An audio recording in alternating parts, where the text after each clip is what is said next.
My sister Saphra had the most beautiful siren song in all of Atlantis, perhaps even in all the world.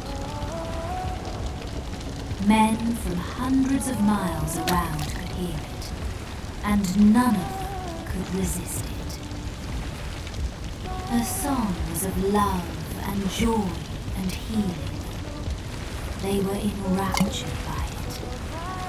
But she didn't want just any man.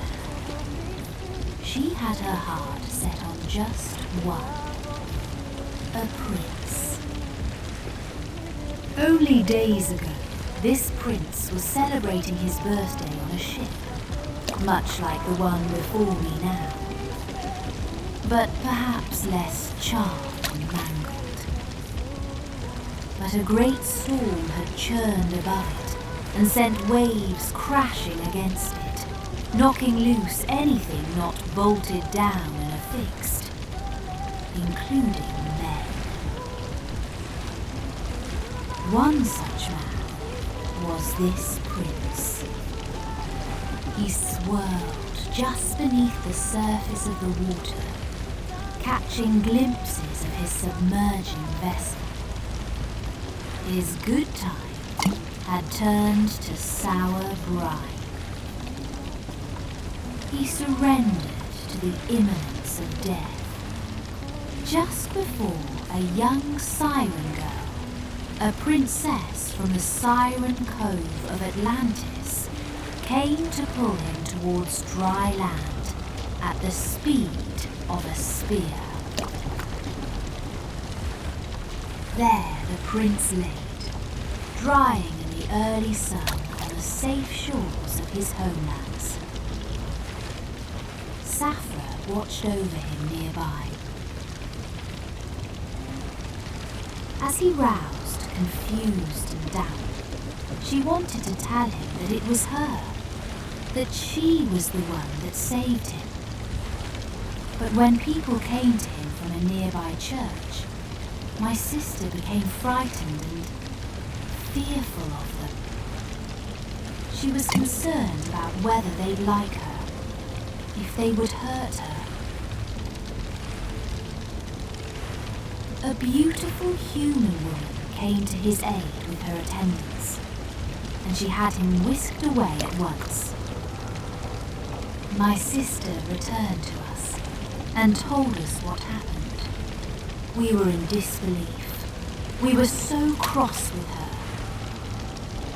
Our grandmother explained to my sister that humans have a much shorter lifespan than we do as sirens.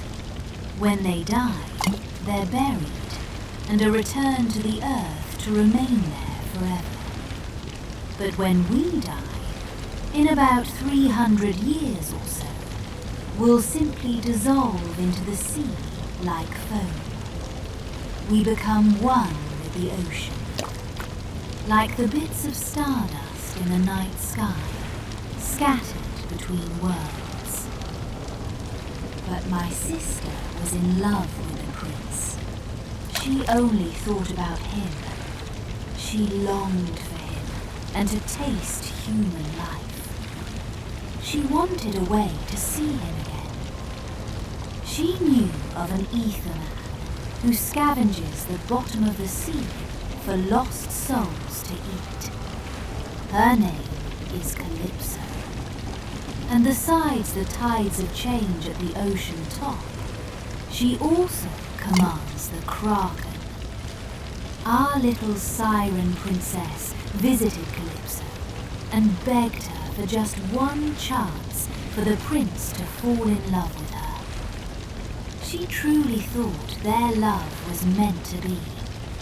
She wanted nothing else. But Calypso knew better. She knew the poor girl was doomed ever since she laid eyes on a shipwrecked prince.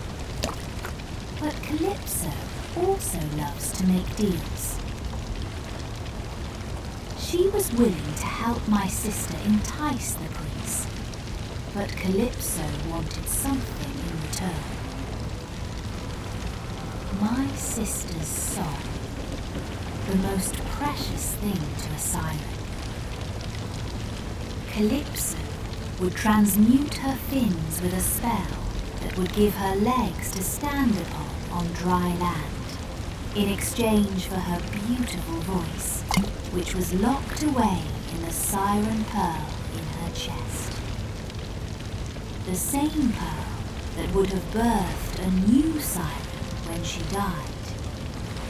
But now her pearl was gone, forfeited for a chance to become a part of an alien world. And this spell would last forever. She would never be able to return to the sea, to return home, to come back to us. And what Calypso didn't tell her is that the potion would make her new human feet feel as if swords were being thrust through them with every step. Every waltz with her sweet prince would be agony, and she would have no tongue to tell him.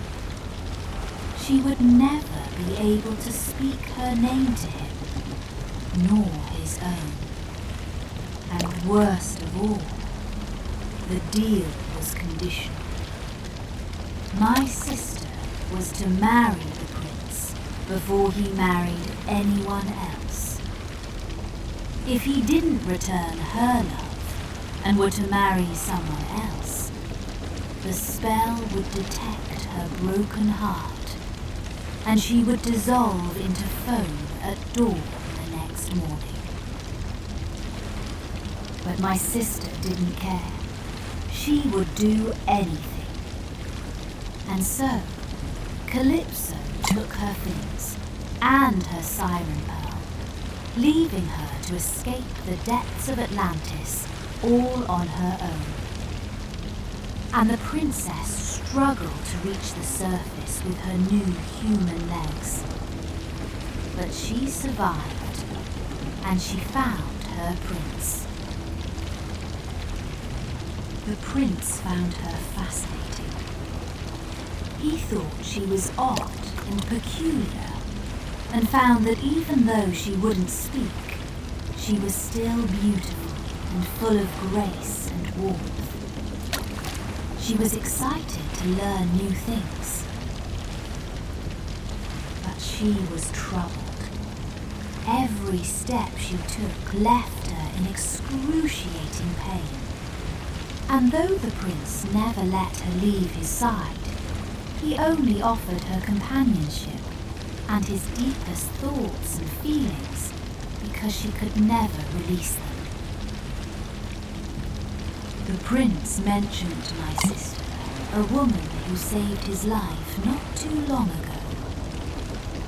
He never got to see what she looked like or ask her name. He would love to marry her one day, he told her. She couldn't tell him that she was that very woman who saved his life. She was trapped inside her human body, with her sore feet and hurt feelings.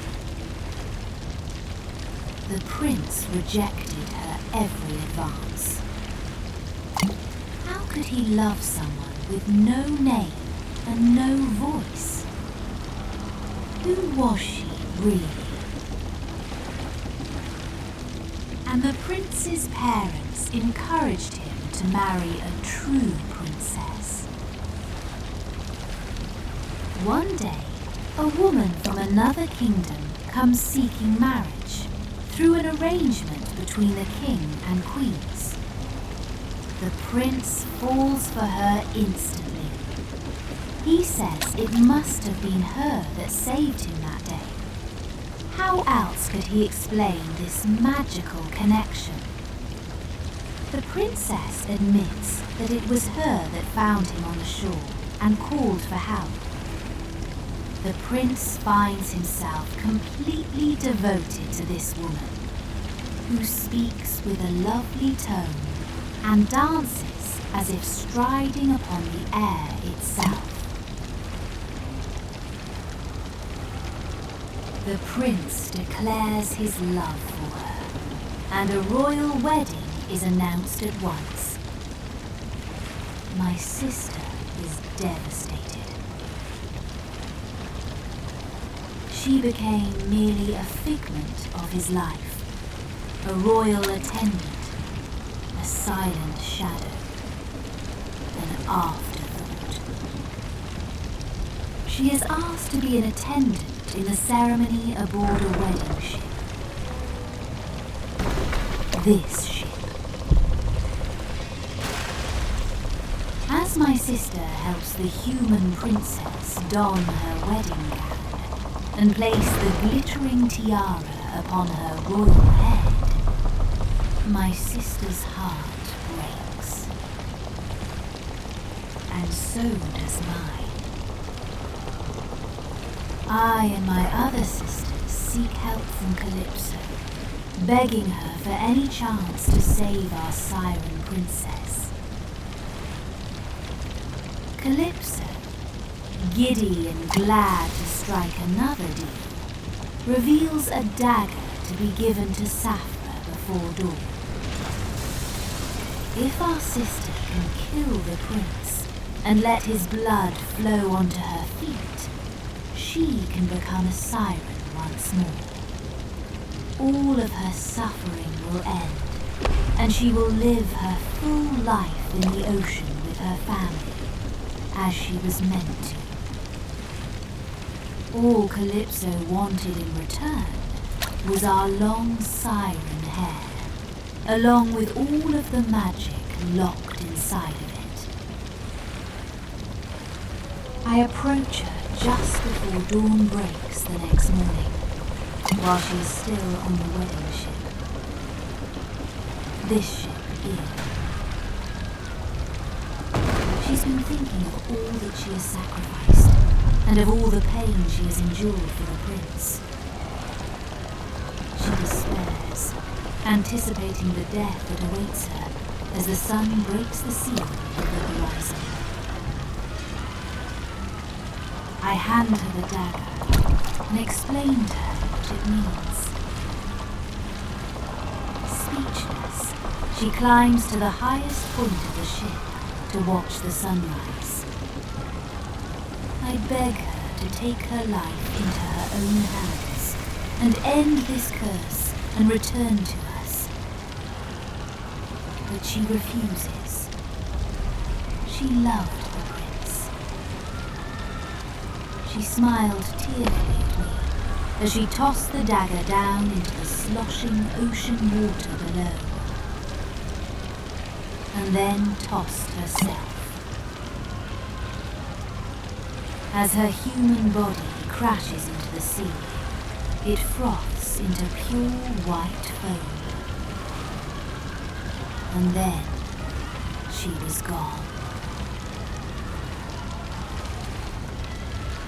In Atlantis, they say sirens who give themselves back to the ocean out of love and sacrifice are granted new lives and a new home where they can live another 300 years in peaceful power. I hope it's true. If anyone deserves another chance, it's her. As for the prince, I do regret what I've done. Perhaps he didn't deserve it, nor the other passengers on this rotting vessel. But my sister must be avenged. Just as the prince declared love for his false rescuer, so too must I declare love for Saphra, and my love for her good and open heart, and for her siren song. My song is one of horror, heartbreak, vengeance, and I expect it to ring clear through the stillness of the sunset, over the surface of this vast, hungry ocean this morning. My sister had the most beautiful voice. If only the prince had heard it. I'll miss it dearly. And in this moment, all I wanted was to hear it fall upon my ears. The screams of these ungrateful humans will have to do.